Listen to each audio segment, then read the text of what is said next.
Hello అందరికీ, ఎలా ఉన్నారు? నేనైతే చాలా బాగున్నా.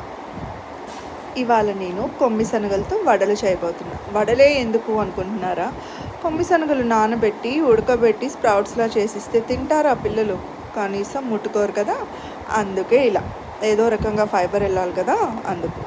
సో, కొమ్మి శనగలు నానబెట్టి, నీళ్ళంతా వడకట్టేసి, బాగా ఒక క్లాత్‌లో కట్టేస్తే మరుసటి రోజుకి మొలకలొచ్చేస్తాయి ఇలా మొలకలొచ్చిన శనగలు మిక్సీలో తీసుకొని ఒక అల్లం ముక్క, పచ్చిమిర్చి, జీలకర్ర, ఎండుమిర్చి వేసి వడలకి ఎలా పట్టుకుంటాం కన్సిస్టెన్సీ మీకు తెలుసు కదా, అలాగా మిక్సీ పట్టుకోండి.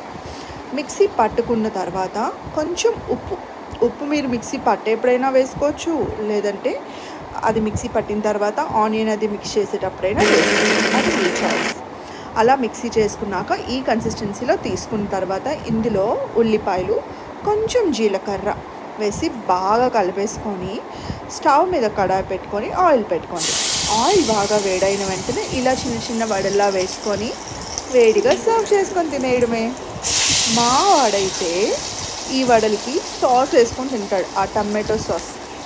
గుట్టిగా బాగుంటాయి, కానీ పిల్లలకి సాస్ ఇష్టం కదా, సో దేనిలో అయినా అది వేసుకోవడానికి చూస్తారు.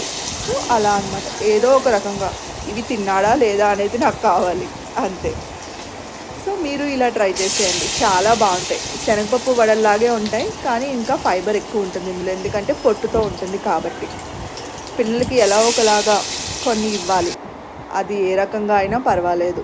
ఆయిల్ అది ఇది ఏముండదు, ఎప్పుడైనా it's okay. Thank you for watching my videos.